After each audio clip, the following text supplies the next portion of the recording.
كفريلانسر فاش كتبغي تبدا خدام تعرف الثمن ديال الساعه ديالك مهم بزاف. غير هو في غالب الاحيان فاش كيحسبوا الفريلانسرز الثمن ديال الساعه ديالهم كيحيدوا منه داك الجانب ديال الريسك، لانه انت كفريلانسر عندك الريسك بزاف. ومن كنقول الريسك ديال تقدر تخدم في واحد الشهر واحد النسبه ديال 70% و30% غتبقى عندك خاوي. دونك في هذا الفيديو غادي نحاولوا نشرحوا كيفاش تحسب انت الثمن ديال الساعه وتخشي معاه هذاك الجانب ديال الريسك. غير هو الاول نحسبوا الثمن ديال الساعه في واحد السيناريو، ومن بعد عاد غادي نشوفوا هذا الريسك كيفاش غادي نحسبوه. اول حاجه غنفترضوا نتايا كفريلانسر عندك واحد الهدف رئيسي، هدف رئيسي اللي هو واحد الدخل، لانه ما يمكنش انت كفريلانسر تقول لي غتبدا خدام وما عندكش هدف رئيسي ديال الدخل. الهدف الرئيسي ديال الدخل كيخليك بان البوصله تكون عندك كما قاده. اوكي انا فريلانسر غادي نبدا وبغيت واحد الدخل الفلاني اللي غادي يكون هو الهدف ديالي الرئيسي. دونك غنفترضوا بان واحد الشخص اللي هو متمرس مثلا عنده واحد 5 سنين ولا 6 سنين ديال الاكسبيريونس، غادي يقول بغيت انايا كصالير ديال 15000 درهم. اول عنصر اللي خصو تحدد هو الصافي الشهري اللي بغيتي، ولا تحديد شحال بغيتي كمدخول. في هذه الحاله درنا 15000 درهم. ثاني حاجه بغيتي تدخل فلوس، ولكن في نفس الوقت راه عندك مصاريف، عندك واحد لي شارج. دونك ثاني معطى اللي خاصك تحطو المصاريف اللي عندك في الشهر. دونك كل شهر عندك واحد المصاريف، تقدر تكون مثلا استضافه، عندك شي في بي اس فيرتشوال برايفت سيرفر خدام به، عندك مثلا دي سيرفيس خدام بهم، مثلا شاري فيغما ولا اي اداه ولا سيرفيس اللي غادي تخدم به اللي عنده علاقه بالخدمه. بغيتي واحد المدخول وفي نفس الوقت عندك واحد المصروف، دونك كتدخل فلوس وكتخرج فلوس. ثالث حاجه النسبه ديال الضريبه. انت الا كنتي مقاول ذاتي غادي تكون نسبه الضريبه كمثال 1%، ولا كانت عندك اس ار ال غادي تكون مثلا 20%. المعطى الثالث هو انت في ديك البيزنس ديال الفريلانس، الا افترضنا بانه انت بغيتي تمشي 100% في الفريلانس وحددتي داك الدخل اللي بغيتي،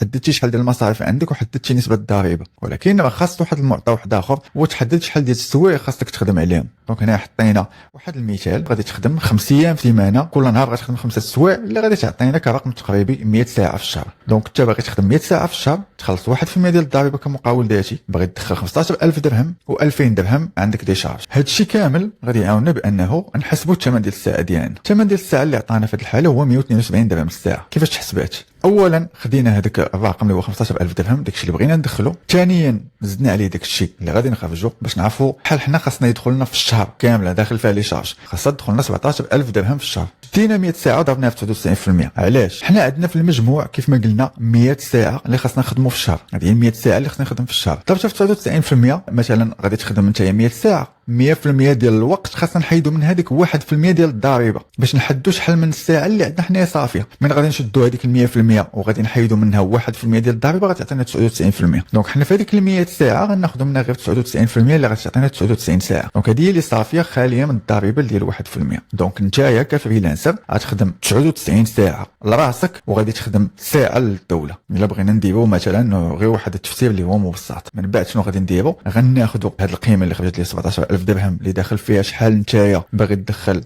زائد شحال نتايا عندك ديال لي شارج، وغادي نقسموها على عدد ديال السوايع خاليين من الضرائب 99 ساعه اللي غتعطينا 172 درهم للساعه. دونك الثمن ديالك على حسب هذا السيناريو هو 172 درهم للساعه، ولكن هذا الحد الادنى. دونك الحد الادنى اللي خصك تخدم به للساعه باش توصل لهذا لوبجيكتيف. الا خدمتي بقل منه ما غاديش توصل لهذا لوبجيكتيف، الا خدمتي بكثر منه مزيانه. غناخذوا مثال واحد اخر ديال شي واحد مبتدئ. مثلا واحد مبتدئ نفترضوا بغى 6000 درهم ديال الصالير وفي نفس الوقت عنده واحد 500 درهم ديال لي شارج، ونسبه الضريبه حتى هو خدام مقاول ذاتي اللي هي 1%. سواء نقولوا نفترضوا بانه غادي يخدم اكثر لانه باقي مبتدئ وباقي كيتعلم. دونك غادي يحاول بانه يديفلوبي داك البيزنس ديال الفريلانس ديالو، وغادي يخدم بواحد البري اللي هو هابط باش يجيب كليان في الاول ويتعلم حتى هو ويديفلوبي المهارات ديالو مع الوقت.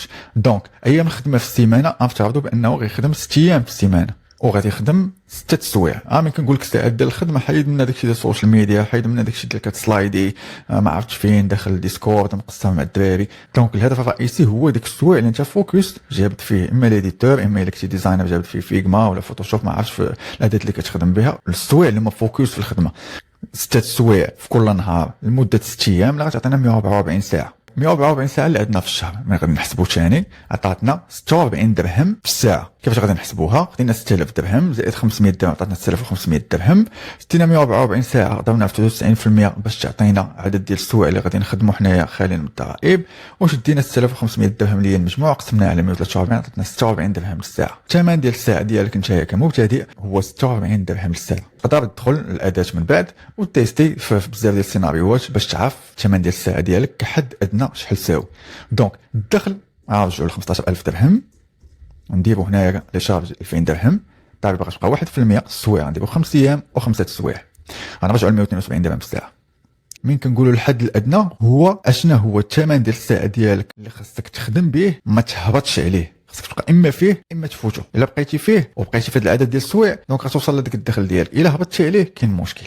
وثمن غادي تبغى تشيفري ولا ثمن غادي تبغي تحدد الثمن ديال المشاريع، غادي نخدموا به في فيديو جاي اللي غادي نشرح فيه كيفاش انت غادي تحسب الثمن ديال المشروع. دونك هذا الثمن ديال الساعه مهم. شنو درنا دابا؟ درنا الثمن ديال الساعه كيف ما قلنا، انت كفريلانسر عندك الريسك ديال الخدمه، دونك تقدر تخدم واحد المده تقدر ما تخدمش. هو في بعض الحالات كاين بزاف ديال الفريلانسرز كيقدر يزيد شويه في الثمن ديال الساعه ديالو، تقدر تزيد الا بغيتي واحد الثمن متوازن. هنايا زدنا 22% بارابور 172 درهم، دونك شدينا هذيك 172 درهم زدنا عليها 22% اللي عطاتنا 210 درهم. الا خدمتي ب 210 دراهم وافترضنا بانه بغيتي تمشي لهذا الدخل ديالك اللي هو 15000 درهم، غتخدم عدد السوايع اقل، حيت هو قد ما زدنا الثمن ديال الساعه قد ما غتوصل لهذاك لوبجيكتيف بواحد العدد ديال السوايع اقل. هذا الثمن ديال الساعه انت ملي كتزيد فيه غيوصلك لجوج ديال الحوايج، تنقص به الريسك ديال احتمال ما غاديش تخدم حتى في واحد الطرف من هذاك الشهر، هذا الشيء كاحتمال، هذا الشيء اللي غادي يخليك بانه توصل لوبجيكتيف ديالك، حيت الا بقى هذاك الثمن طيح وما خدمتيش انت في واحد البار من الوقت في هذاك الشهر، غيبقى عندك واحد الوقت اللي هو خاوي، هذاك الوقت اللي هو خاوي خاصو يتعوض. من كتزيد انت في الثمن ديال الساعه من الاول، الا كنتي انت عندك الاحتمال بان هذاك البروجي غياخذ كمثال غير 3 سيمانات وانت معول على 4 سيمانات خاصه 172 درهم في الساعه، تقدر تزيد انت في الثمن ديال الساعه شويه باش تقدر توصل لوبجيكتيف ديالك. ديما هو قد ما زدتي في الثمن ديال الساعه قد ما كتوصل لهذاك الهدف الرئيسي ديالك، قد ما كتنقص حتى الريسك شويه. غير هو ما غاديش تزيد في الثمن ديالك بواحد الوتيره اللي هي طالعه، لان السوق بعض الخطرات الكليان كيقدر يسول بزاف ديال الفريلانسرز، كيقدر يسول بزاف ديال الشركات وكيكون عنده واحد الرقم في راسه. هذا الثمن ديال الساعه انت كتبازي عليه باش غادي تحسب به الثمن ديال البروجي اللي غادي نكتشفوها في الفيديو الجاي. دابا نشوفوا السيناريو في هذاك الشهر ديال الخدمه، عندك واحد البار ما غاديش تخدم فيها. الا افترضنا بروجي غياخذ مثلا 3 سيمانات، بروجي واحد، دونك انت غادي تخدم داك الشهر بروجي واحد غياخذ 3 سيمانات. حنايا في هذا السيناريو شنو عندنا نخدم 100 ساعه في الشهر باش توصل لهذا الدخل، دونك عندنا 3 سيمانات اللي غادي نخدموها بالثمن ديال 172 درهم في الساعه اللي غتعطينا 75 ساعه، غادي نخدموا 75 ساعه في ذاك الشهر